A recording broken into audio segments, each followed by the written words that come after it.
드리겠습니다. 안녕하세요. 임마누엘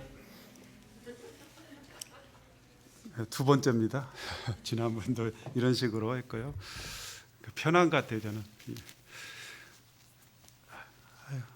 오늘 좀 혼선이 있어가지고 우리 이명재 형님도 말씀을 준비하시더라고요.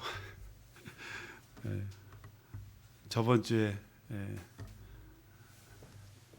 제가 했어야 되는데 그 전주 주일날 말씀을 전해가지고 바로 이어서 하기가 좀 그래가지고 그 반에 약간 좀 혼선이 있었던 것 같아요. 복음의 말씀 이렇게 준비하다 보니까 제가 더 말씀을 제 자신이 더 벼르게 되는 그런 시간이 되는 것 같고요. 제 자신을 살펴보니까 좀 주님 앞에서 젊었을 때 30대, 40대 이렇게 모임 예전에 있었던 모임들을 쭉 다녀보고 지금 현재를 보니까 참 주님 앞에서 좀 죄송스러운 마음이 들고 답답한 마음이 또 있어요. 예전에 지금에 비해서 그래도 많은 은혜가 있어가지고 주님의 은혜로 복음을 많이 전하고 다니고 그랬던 것 같아요. 그런데 환경이 좀 바뀌어지고 또 도시로 이렇게 나오게 되면서 또 시대가 변하니까 사람들도 변하죠. 그래서 자유롭게 이렇게 아무데나 가서 전할 수 있는 그런 것도 아니고 또 코로나까지 와가지고 또 여러 가지로 마음이 좀 자유롭지 못하고요. 또 한편으로는 예전에는 이렇게 제가 무대포였는가 봐요. 그래서 사람들 생각하지 않고 사람들의 어떤 처지나 그 사람의 형편을 살피지 않고 막 그냥 아무데나 쉽게 다니고 그랬던 환경이었던 것 같아요. 그리고 그런 마음이 있었는데 지금은 좀 주님 앞에서 많이 게을러지고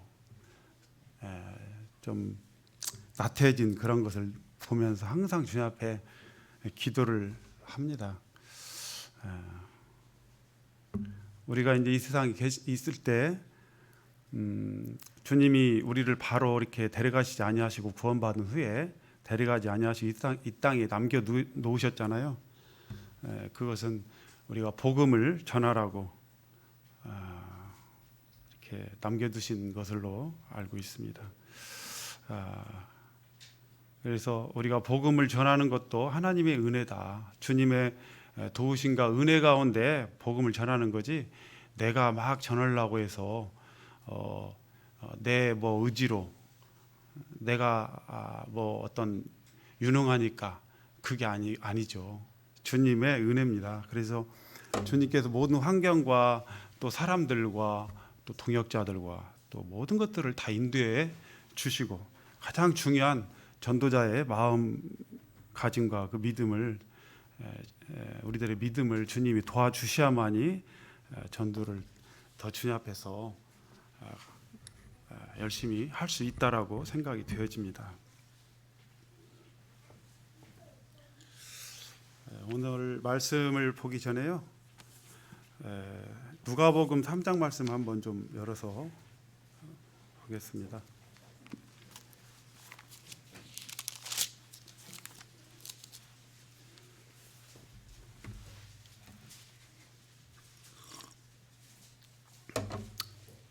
누가복음 3장의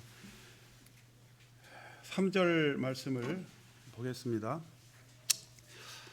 요한이 요단강 부근 각처에 와서 제사함을 받게 하는 회개의 세례를 전파하니 선지자 이사야 책에 쓴 바 광야에서 외치는 자의 소리가 있어 이르되 너희는 주의 길을 준비하라. 그의 오실 길을 곧게 하라.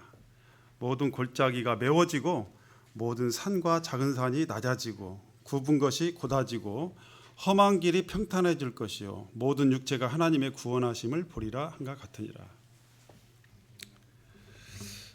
지난번에도 말씀드렸지만 그냥 크게 두 가지 축을 생각하시면 된다고 말씀드렸습니다. 하나는 뭐죠? 밭을 가는, 사람들의 마음에 밭을 가는 그러한 일과, 두 번째는 씨를 뿌리는 그러한 복음을 뿌리는 그러한 단계로, 두 단계로 볼 수가 있어요. 근데 이제 여기 보면 사람의 마음을 표현한 말씀이 이렇게 나와 있습니다. 여기 보면 요한이 요단강에서 회개세를 전파했을 때 누가는 선지자 이사야 책을 인용해서 4절 말씀과 5절 말씀을 6절 말씀을 이렇게 인용해서 말씀을 하고 있습니다. 자, 여기 보니까 사람의 마음의 밭을 네 가지로 이렇게 표현을 하고 있죠.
여기 보니까 4절에 보니까 뭐라고 표현 있는 거니? 5절을 보면요. 4절을 보면 너희는 주의 길을 준비하라. 주님의 길은 누구예요? 누구 길이에요? 예수님이 오실 길이죠. 그리스도가 오실 길이에요. 그의 오실 길을 곧게 하라. 모든 골짜기가 메워지고, 첫 번째 이 골짜기, 사람의 첫 번째 마음이 골짜기입니다. 이 골짜기. 그 다음에 두 번째 마음이 모든 산들, 세 번째 마음이 굽은 것, 그 다음에 네 번째 마음이 아주 트러블한 험한 이런 마음입니다. 그래서 제가 이렇게 그림으로 사람의 마음을 네 가지로 이렇게 표현을 했어요. 예수님이 이렇게 오시는데, 예수님이 오셔야 되는데 어디로 오시느냐? 어디로 오시죠? 인류 역사 가운데 오십니까? 네, 맞습니다.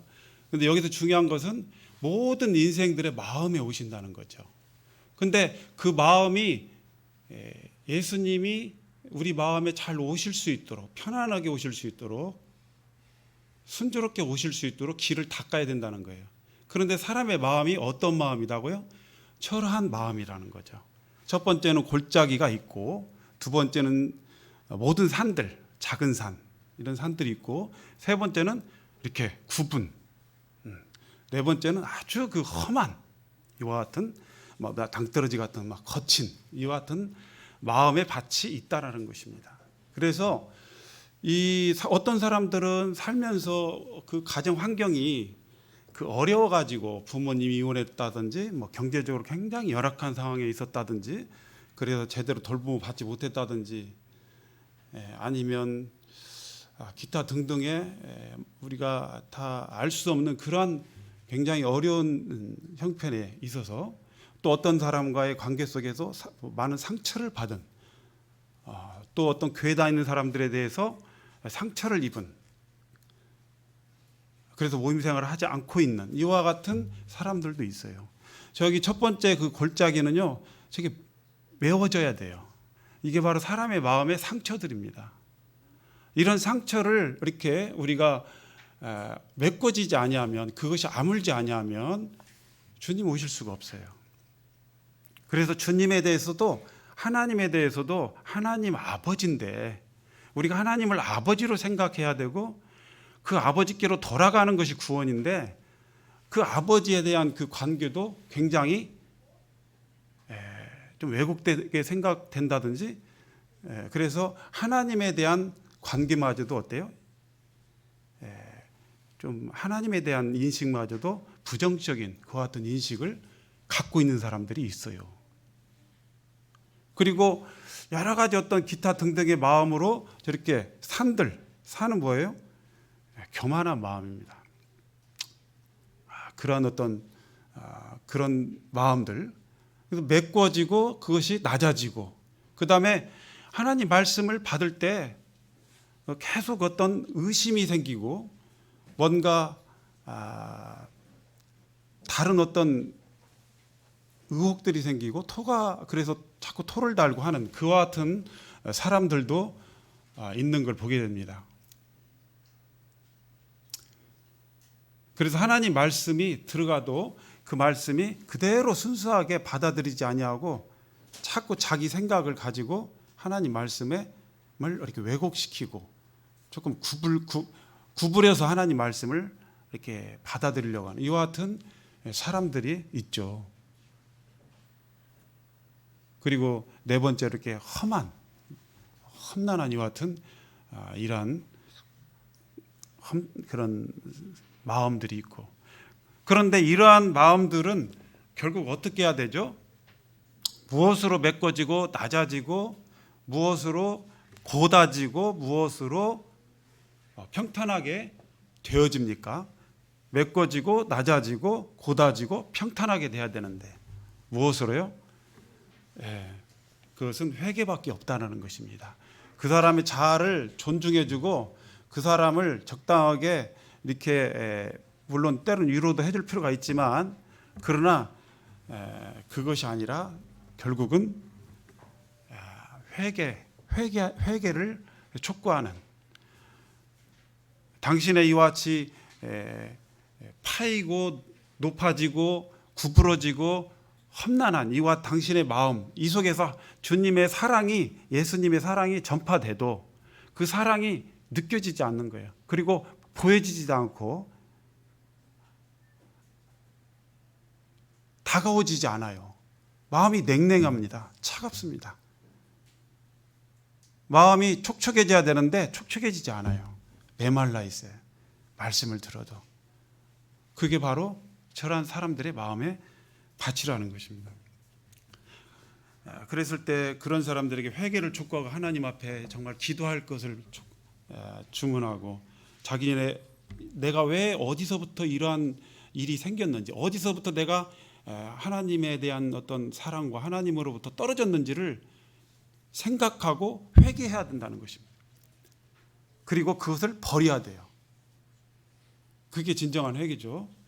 그래서 그것을 강력하게 하나님 앞에서, 당신은 지금 나를 보고 있지만 이 가운데는 보이진 않지만 하나님이 계십니다. 하나님이 당신을 보고 계시고 당신의 마음을 지금 지켜보고 있습니다. 당신의 생각을 다 아십니다. 당신이 어떤 마음을 가지고 있는지.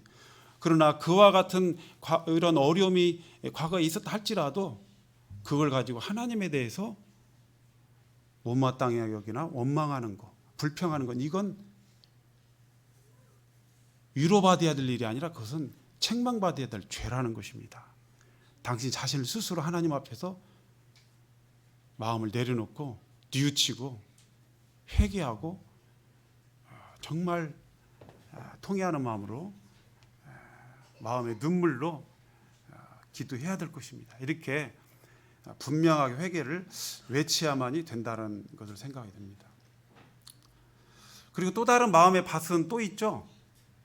그 복음서에 보면 돌밭 있고 또 한 가지 마음은 가시떨기 밭 있잖아요. 가시떨기 밭도 뭐예요?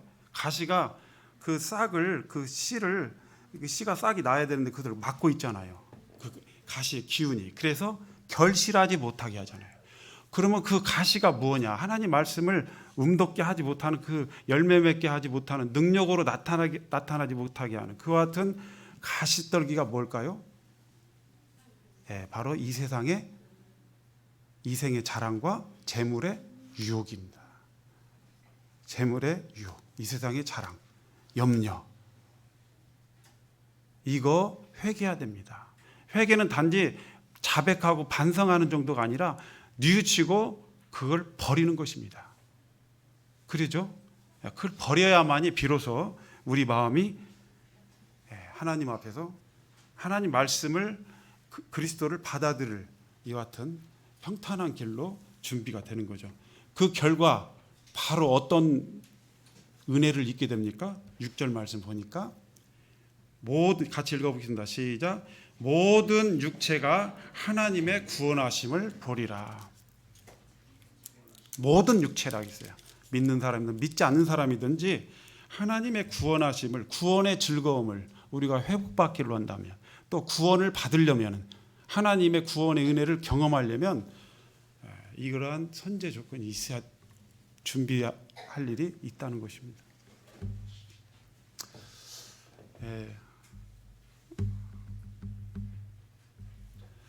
자, 전도자로서의 자세에 대해서 이렇게 좀 먼저 말씀드리고 오늘 박가리 말씀도 이어서 하겠습니다.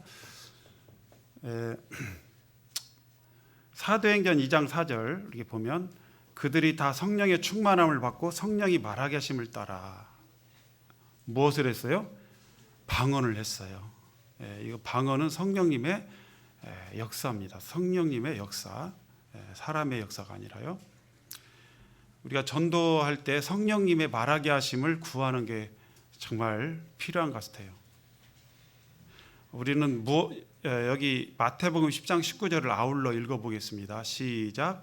너희를 넘겨줄 때 어떻게, 같이 한번 읽어보겠습니다. 시작. 너희를 넘겨줄 때 어떻게 또는 무엇을 말할까 염려하지 말라. 그때 너희에게 할 말을, 이게 안 나왔네요. 죄송합니다. 다 이유가 있었네요. 죄송합니다. 이게 저 혼자 이렇게 했네. 됐나요? 예. 아이고, 전 것이. 예. 참. 같이 한번 읽어볼까요? 자, 시작. 너희를 넘겨줄 때 어떻게 또는 무엇을 말할까 염려하지 말라.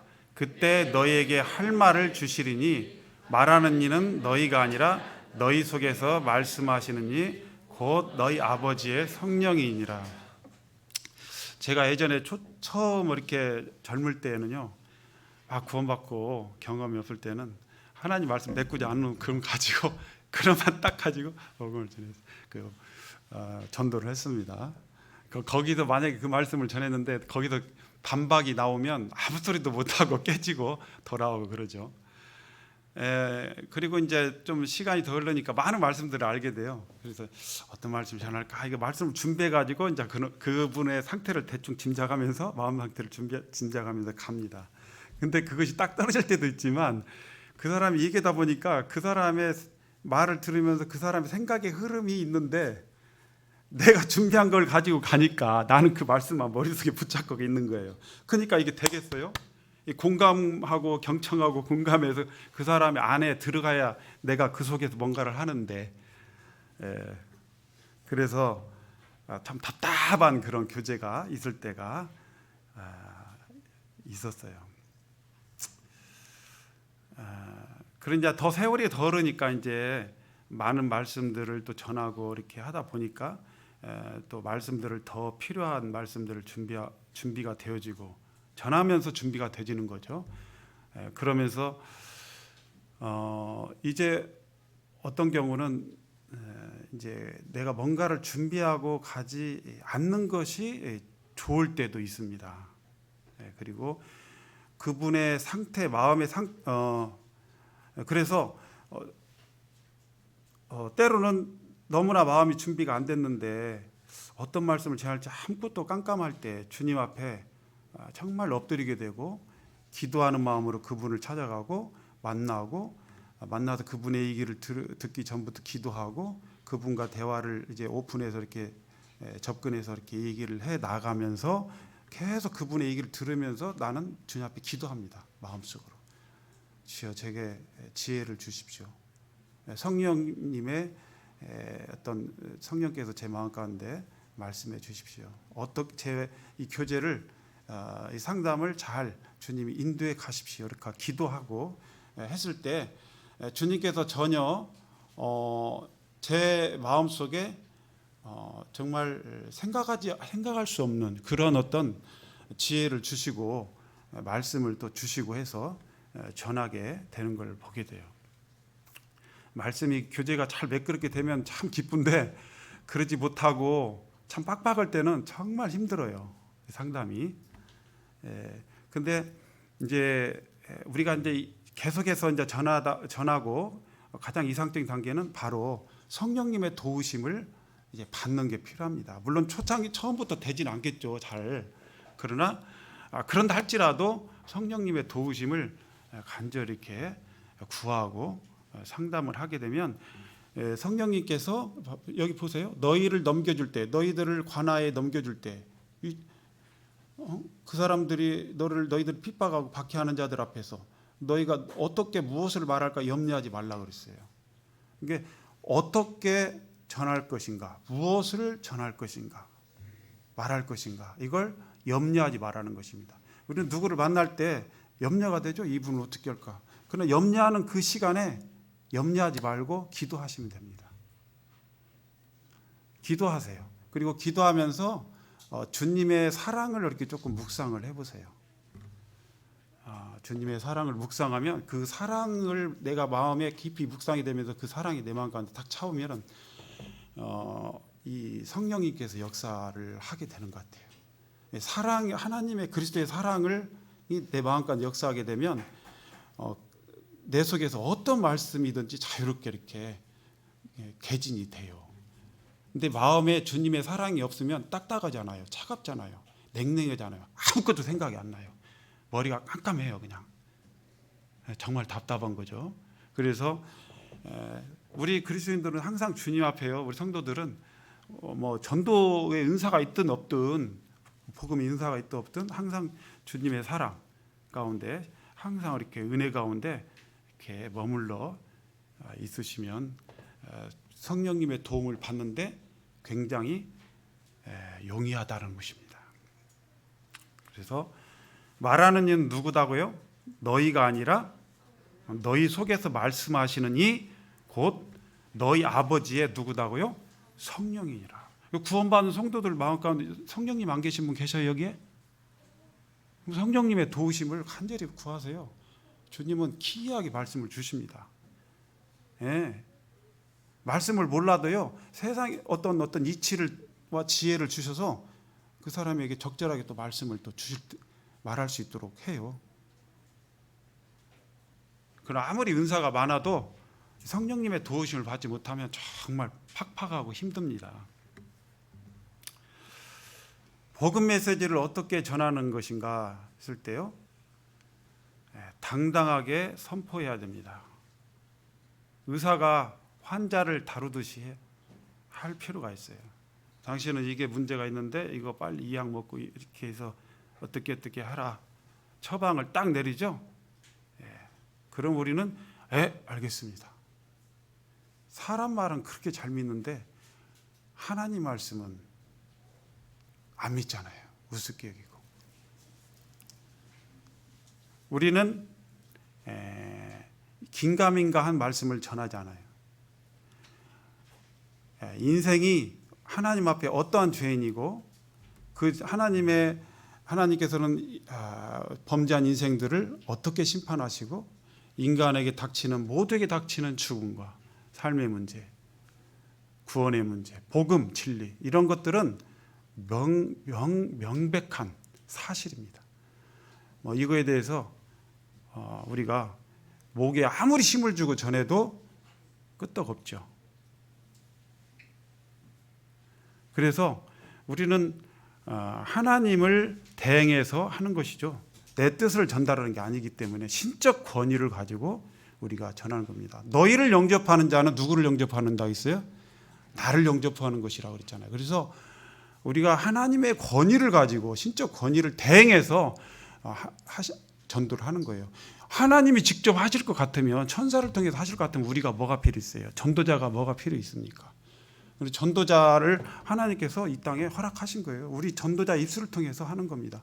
그렇기 때문에 하나님의 할 일을 우리가 대신하는 거예요. 그러니까 우리가 전도자가 전도하는 일은 하나님이 이렇게 말씀하는 것과 똑같아요.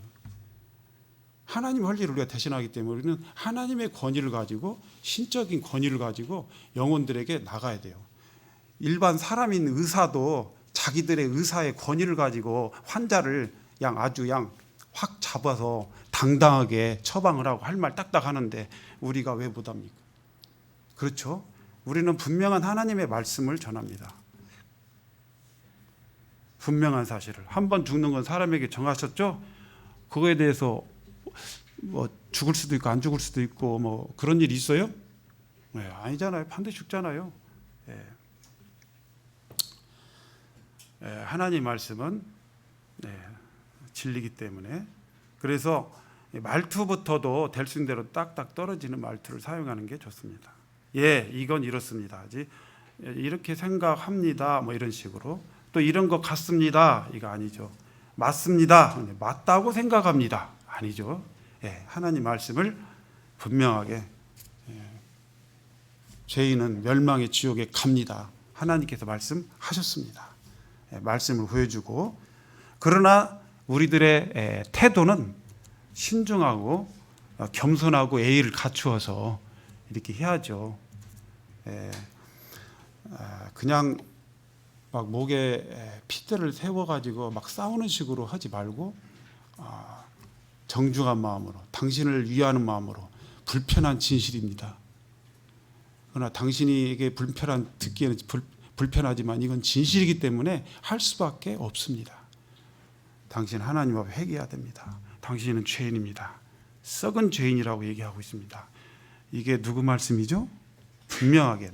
이게 말씀을 하고 이건 누구 말씀이죠? 이런 말씀을 수시로 전합니다. 왜 그러냐면 자칫 잘못하면 내가 당신을, 상대방을, 인격을 모독하는 것 같은, 이와 같은 인상을 줄 수 있기 때문에 이게 누구 말씀입니까?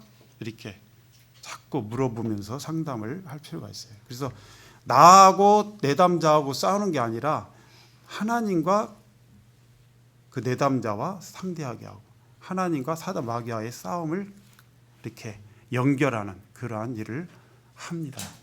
해야 되죠.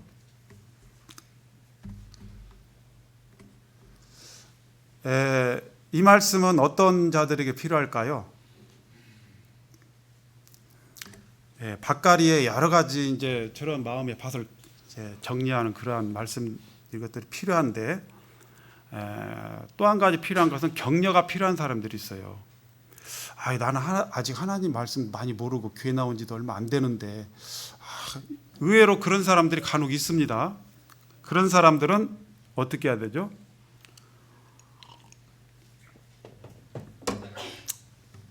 우리의 말로 이렇게 하나님 말씀은 누구나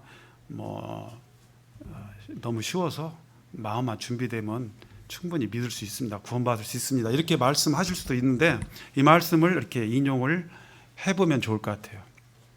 자, 여기 보면 같이 읽어보겠습니다. 시작. 천지의 주제이신 아버지여, 이것을 지혜롭고 슬기 있는 자들에게는 숨기시고 어린아이들에게는 나타내심을 감사합니다. 이 복음이, 천국이, 하나님의 말씀이 선포될 때 두 종류의 사람이 있습니다. 첫 번째는 지혜롭고 슬기 있는 사람, 두 번째는 어린아이. 여기서 어린아이에게는 나타내신다고 했는데 이 복음을, 하늘의 하나님의 복음의 비밀을, 천국 비밀을 나타내신다고 했는데 어린아이가 누굴까요? 어린아이가 누구죠? 누구라고 생각되나요? 단순한 믿음. 자, 쉽게 생각할 수 있는 번호 항상 대꾸로 생각하시면 됩니다. 슬기로운 자의 반대예요. 항상 하나님 말씀 이해할 때는요, 항상 이 대꾸가 있잖아요. 그거 반대로 딱 생각하면 딱 맞는 것 같아요. 대꾸절이 있습니다. 그래서 지혜롭고 슬기 있는 자다. 근데 여기서 슬기 있는 자가 누구냐를 보니까 영어성 보면 배운 자들, 분별 있는 자들 이런 표현이에요. 신중한 이런 뜻이 있어요. 그래서 배운 자들, 분별 있는 자들. 그러면 배운 자들, 분별 있는 자들은 어떤 사람들이죠? 자기 생각이 많은 사람들이요. 간단히 말하면. 자기 생각이 많으면 저 산들이 저렇게 많단 말이에요. 근데 산들이 다 낮아져야 되잖아. 그러죠? 그래서 이 자기 생각이 많은 사람들이에요. 그러면 어린아이는 누구죠? 자기 생각이 없는 사람. 그 생각은 딱 언제만 필요한 사람? 이 말씀이 복음이 증거됐을 때 이 복음이 무슨 뜻인가라고 생각할 때만 필요한 거예요. 이렇게 돼야만이 복음이 복음됩니다. 하나님 말씀, 복음, 십자가 사랑, 예수님이 당신을 위해서 흘린 피 이런 것도 얘기해도 냉랭은 이렇게 당신의 죄가 예수님이 십자가 피로 이렇게 다 깨끗하게 지워졌습니다. 이게 말해도 냉랭은 이런 사람들 있잖아요. 문제가 있는 사람들이에요. 자기 생각을 지금 막 하고 있어. 이 말씀을 듣고 있는 가운데도 뭔가 다른 생각을 하고 있어요. 옛날에 살아오면서 받은 상처나 또 어떤 겪은 경험 이런 것을 가지고 나름대로 지식, 자기의 생각을 가지고 하나님 말씀을 이제 자꾸 이렇게 바꿔서 자꾸 생각을 해보는 겁니다. 어린아이들은 단순하죠. 순수하고 자기 생각이 없는 사람들이 많이 있지 않는 사람들이죠. 성경에 보면 어린아이가 아닌데 어린아이가 돼가지고 구원받은 사람이 있나요? 열왕기하 한번 보겠습니다. 열왕기하 5장 말씀. 열왕기하 5장. 잘 아시는 대로 나아만 장군, 아람의 군대 장관. 그때는 이스라엘이 아람보다 더 못 살았어요. 그래가지고 경제력이나 군사력이 안 되죠. 적국이에요. 적국의 아람의 군대 장관. 나아만 장관 타익지 않겠습니다. 잘 아시는 말씀이니까. 나아만 장군이 자 보면 어디로 보냄을 받은 바 되었어요? 이스라엘의 선지자 누구? 엘리사죠. 자 5장 10절 한번 볼까요? 9절부터 나아만이 이의 말들과 병거들을 거느리고 이르러 엘리사의 집문에 서니 엘리사가 사자를 그에게 보내 이르되 너는 가서 요단강에 몸을 7번 씻으라 네 살이 회복되어 깨끗하리라. 끝. 복음은 이렇게 간단하게 탁 던져주면 그 사람이 바로 반응하게 돼 있어요. 거기서 반응이 어떻게 나오느냐에 따라서 바로 믿느냐가 불신하느냐. 믿으면 구원. 그러죠? 안 믿으면 아무 영향가도 없어요. 그냥 결과도 없어요. 아무것도 없어요. 복음은 모든 준비자들에게는 그냥 복음 딱 한마디 전달해주면 바로 그냥 반응이 나오게 돼 있어요. 준비가 된 사람은. 여기 보면 엘리사가 직접 나왔다 그랬어요. 사자를 보냈다 했어요. 자기는 그냥 집안에서 사자를 보내서 그냥 요단강에 가다 7번 씻어. 씻으라고 전해. 그러니까 사자는 와서 금방 그렇게 전한 거예요. 그러면 어린아이 같은 사람은 어떻게 하죠? 그대로 그냥 하는 거예요.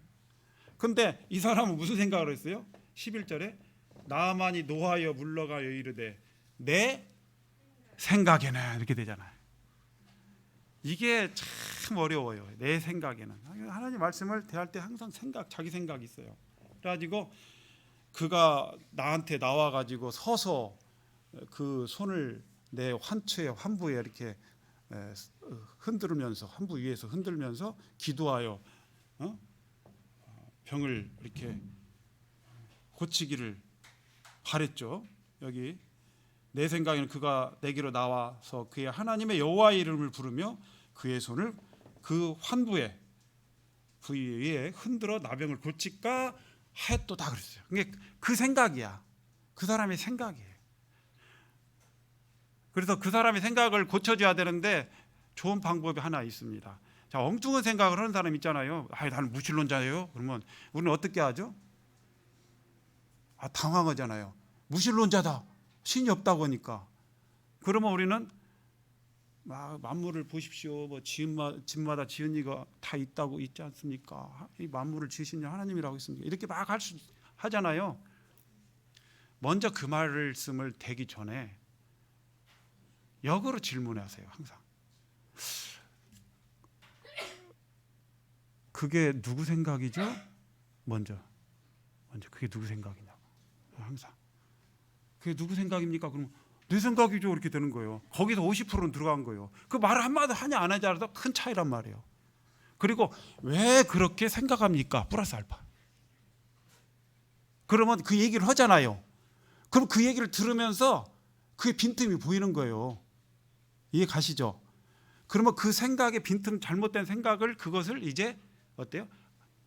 바로잡을 수 있는 그런 이렇게 공격하는, 바로잡을 수 있는 그와 같은 지혜를 얻을 수가 있는 거죠. 그렇게 해서 역으로 그 사람에게 질문해서 이렇게 했을 때 하나님 말씀을 바로 그냥 하는 것보다, 그리고 어느 정도 정리가 됐을 때 이제 그때서 하나님 말씀을, 만물마다 지은 이가 있으니, 집마다 지은 이가 있으니 만물을 지으신 이는 하나님이시다 딱 하면 어때요? 이제 완전히 못이 박히는 거죠. 어쨌든 나아만은 이렇게 어린아이 같지 못하고, 그리고 또 한 가지는 뭐예요?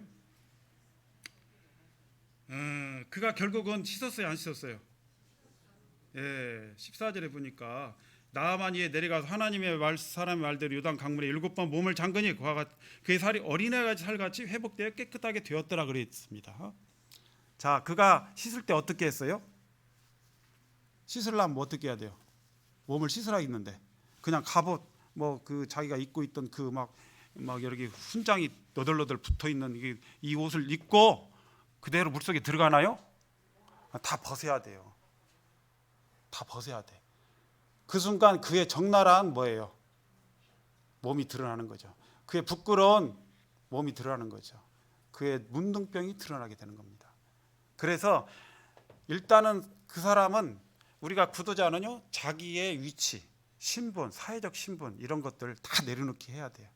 당신이나 나나 목욕탕 가면 다 똑같고, 당신이나 나나 하나님 앞에서 딱 보면 뭐예요?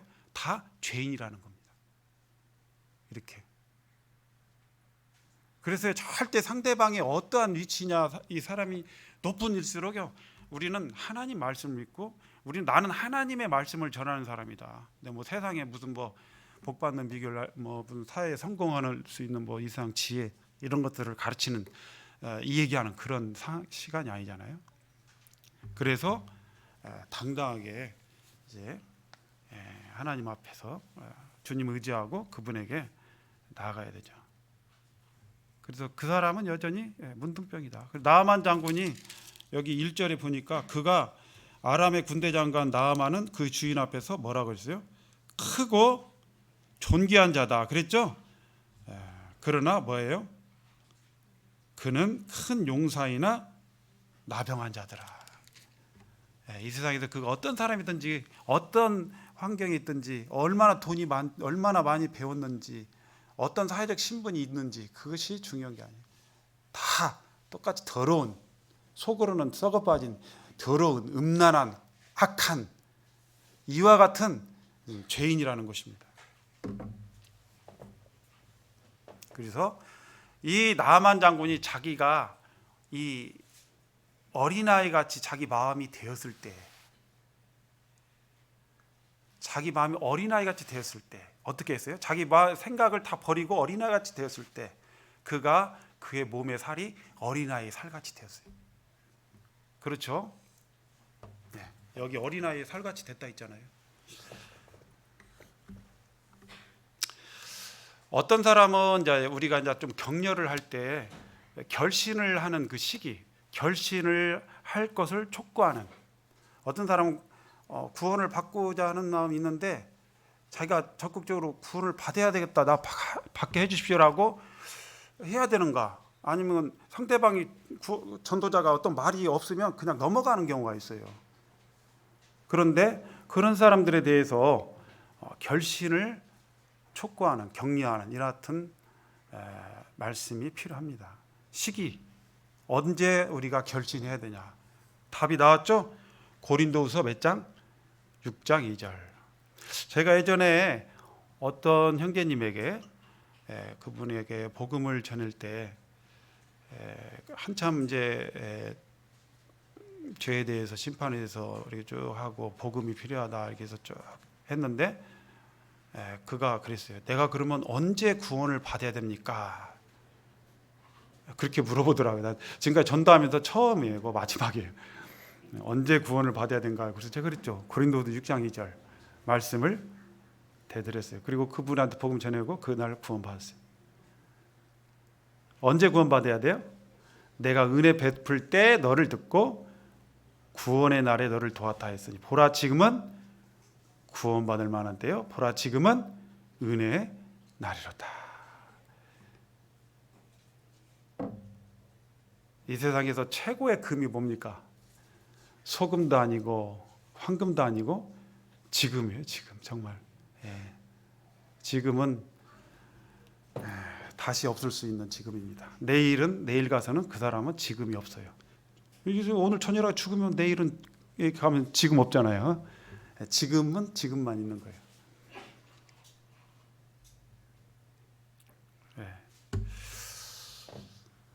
그 다음에 이렇게 좀 수동적이고 이렇게 구원에 대해서 막 이렇게 적극적으로 하지 않고 수동적이고 소극적인 이와 같은 사람들에 대해서 또 격려의 말씀이 있습니다. 적극적으로 구원을 사모하라. 그 태도가 수동적이고 피동적이고 소극적인 이와 같은 사람. 같이 읽어보겠습니다. 첫 번째 말씀 시작. 세례 요한의 때부터 지금까지 천국은 침노를 당하나니 침노하는 자는 빼앗느니라. 두 번째 말씀 율법과 선지자는 요한의 때까지요 그 후부터는 하나님의 나라의 복음이 전파되어 사람마다 그리로 침입하느니라. 자, 여기 천국을 들어가는 이와 같은 일에 있어서 하나 동사가 나오죠. 뭐죠? 침입이란 단어가 나옵니다. 침노. 이 말씀을 제가 한동안 묵상을 해봤어요. 이 침노, 침입이 뭘까? 침노, 침입이 뭡니까? 침입한다. 침입이 뭘까? 입장하고 어떻게 다를까? 입장. 어떤 공간에 우리가 입장한다. 어떤 홀에 입장한다. 예, 맞습니다. 저도 그 생각을 했었습니다. 고맙습니다. 맞아요. 예, 허락 안 했는데, 초청 안 했는데. 이강산 침노하는 이 노래 아세요? 외적의 무리를 거북선 앞세우고 무찌르시어 이결에 구원하신 이순신 장군. 나는 이 침노라는 단어를 딱 보면 이 노래가 생각이 납니다. 침노, 침입. 예, 침입한다.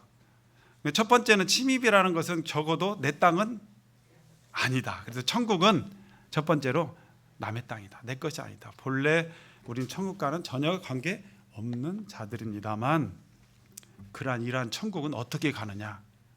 그 태도를 얘기하고 있는 거예요. 그래서 태도를 좀 적극적으로 부추기고자 하는 말씀이 바로 이 말씀이에요. 적극적으로 구원에 대해서 사모하고 적극적으로 구원받기를 원하도록 촉구하는. 그래서 이번에 보니까 천국은 적극적으로 진입하고자 하는 자의 것이다. 침입이 적극적이잖아요. 적극적이어야 되잖아요. 그렇죠? 한 나라를 침입할 때 적극적으로. 적극적인 반대는 뭐예요? 소극적인. 주도적으로 그냥 끌려가서 그냥 때가 되면 그냥 누가 구원 받으라고 하고 이제 그때 가서 막 나를 강제로 끌면 그렇게 하지 말고 내가 주도적으로, 내가 능동적으로 해야 된다. 수동적으로 그냥 세워라 내워라 세월에 맡기지 마시고 내가 적극적으로 나가야 된다. 능동적으로. 그래서 호심탐탐 기회를 노림으로 진입하고자 하는 자의 것이다. 그리고 세 번째는요. 천국은 어떻게 들어갈 수 있어요? 하나님의 나라의 복음을 듣고 깨달아야 된다 하는 것입니다. 그래서 그 태도가 좀 미온적인 그러한 구도자들을 적극적으로 좀 구원에 대해서 사모하도록 유도하는 말씀이 바로 이런 말씀인 것 같아요. 자, 근데 이제 복음 직접 들어가기 전에 예전에 저는 이 말씀을 많이 인용했어요. 복음을 이제 진짜 복음 요한복음 5장 24절 딱 들어가기 직전에 뭔가 단추를 하나 더 꿰고 뭔가 좀 자물쇠를 더 꿰고 이 사람 마치 이제 깔때기에 깔때기 아시죠? 물을 집어넣으면 깔때기는 어때요? 밑에 조그마한 깔때기 구멍으로 이제 물이 조금씩 나오죠. 그 사람의 모든 생각을 사로잡아서 딱 집중시켜서 하나님 말씀에만 딱 고정할 수 있도록 이렇게 하게 해야 되죠. 그래서 저는 그 사람의 마음을 하나로 몰입시키고 집중시키도록 해야 되잖아요. 복음을 들어가기 전에. 그랬을 때 저는 인용하는 주로 말씀이 바로 로마서 10장 17절 또는 요한복음 5장 39절도 예전에 좀 많이 인용했었고요. 그 믿음이라는 것이 굉장히 어렵게 생각하는 사람들에게 또 로마서 10장 17절 믿음은 들음에서 난다. 이 말씀이 굉장히 격려가 될 수 있어요. 그럼 듣기만 하면 되는구나. 열심히 교회 다니고 봉사하고 막 그렇게 해야 되는구나라고 생각할 수 있지만 믿음은 그냥 들음에서 난다 그러고 이렇게 되어 있네? 그래? 들어볼까? 이렇게 되는 거죠. 그래서 들으시면 됩니다. 마음을 열어놓고 편안하게 들으시면 됩니다. 자, 같이 읽어보겠습니다. 시작. 그러므로 믿음은 들음에서 나며 들음은 그리스도의 말씀으로 말미암았느니라. 요한복음 5장 39절 시작. 너희가 성경에서 영생을 얻는 줄 생각하고 성경을 연구하거니와 이 성경이 곧 내게 대하여 증언하는 것이니라. 자, 이게 무슨 말씀일까요? 너희가 성경에서 읽는 줄 생각하고, 이 말이 뭐예요? 저는 예전에 이것을 너희는 성경에서 영생을 얻는 줄 생각하라 이렇게 생각을 했어요. 근데 이게 아니라 유대인들에게 주님 말씀하셨어요. 유대인 너희들은 본래 성경에서 영생을 얻는 줄 생각하고 있다. 그럼 성경에서 영생을 얻는 줄 생각하면서 부지런히 성경을 연구하고 있지 않느냐 이 말이에요. 근데 바로 이 성경이 곧 누구에 대해서 증거하는 거다? 나에 대해서 증거하는 거다. 그리스도 예수 나에 대해서 증거하는 거다. 곧 나는 누구다? 나는 무엇이다? 바로 너희가 찾고자 하는 그 성경에서 찾고자 하는 영생이다. 이거죠. 그래서 우리가 영생을 얻으려면 어떻게 해야 된다고요? 성경에서 얻는 줄을 생각하라. 유대인들은 그렇게 생각했는데 이방인 우리는 생각하지 않았죠. 그래서 우리는 성경에서 영생을 얻습니다. 이렇게 말씀을 이제 해야 되겠죠.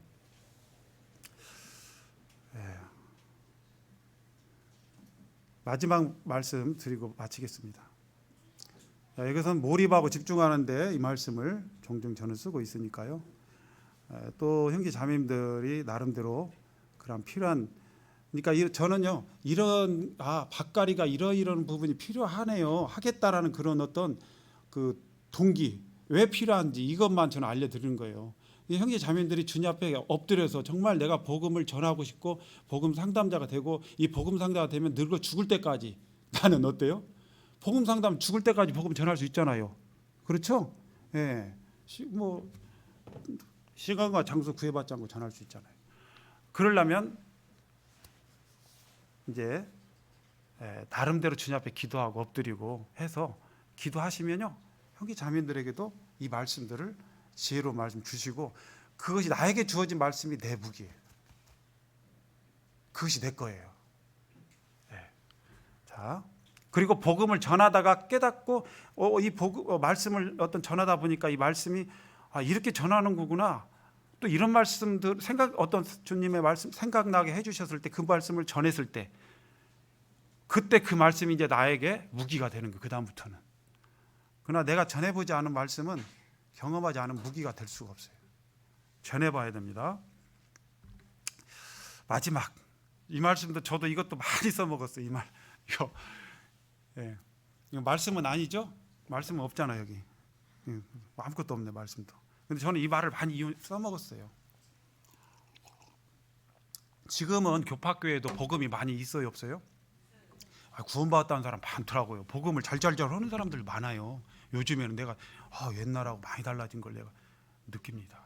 지금은요 진짜 구원받은 사람 많아요. 있어요. 정말 영원한 속죄까지도 말하는 사람들도 많고.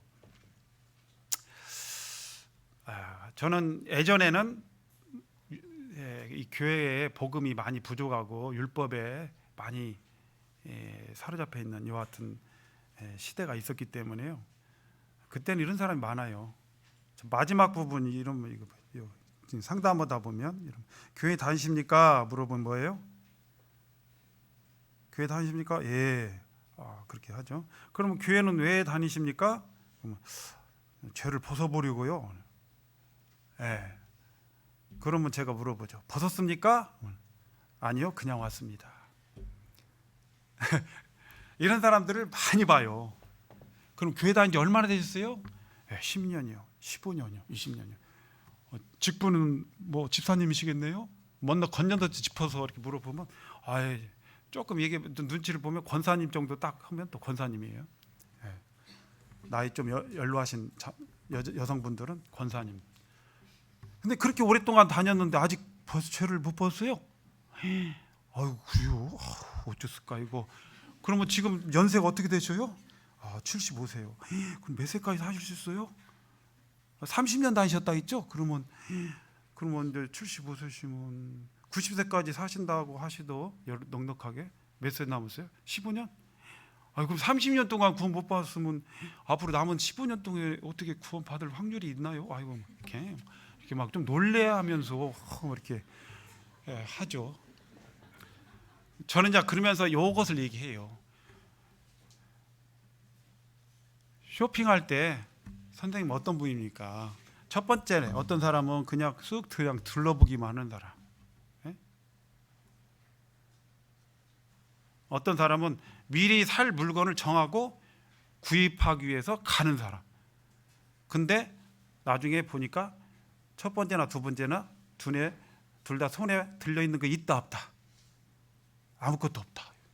그래서 쇼핑카에다 이 물건 저 물건 막 넣었다가 뺐다 하면서 이 물건 저 물건 만져보고 골라보고 넣어보고 했지만 결국 마지막 카운터에서는 뭐예요?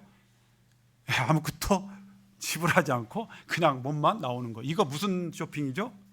아이 쇼핑이에요. 선생님은 아이 쇼핑만 계속 하실 겁니까? 이제 그만 사야죠. 맨날 가격표나 보고 뭐 그람수가 어떻게 되는가 확인하고 하고 뭐 만져보고 입어보고 막 하지만 그것이 지불해가지고 가격 지불해서 내 것으로 구입하지 않으면 소용이 있어요, 없어요? 아무것도 없어요. 집에 올 때는 다 빈손으로 온 거예요. 그 다음 날도 또 가서 또 그렇게 하고 그 다음 날도 가고 그래가지고 30년을 어떻게 해요? 그렇게 한다고 하면 그게 뭡니까? 그러죠? 이게 굉장히 좀 이렇게 자극을 줄 수 있어요. 이 말씀 의외로 자극. 이 말을 하면은요 거의 아무 말도 못 하시더라고요. 제가 뭐 이거에 대해서 뭐 이 말 하면 아니다 그래도 언젠간 하겠지 뭐 이렇게 말하는 사람은 한 번도 못 봤어요. 그래서 오늘은 아이쇼핑까지만 하겠습니다. 여기까지만. 다음에 또 더 이제 필요한 말씀들을 나누기로 하고요. 마치겠습니다.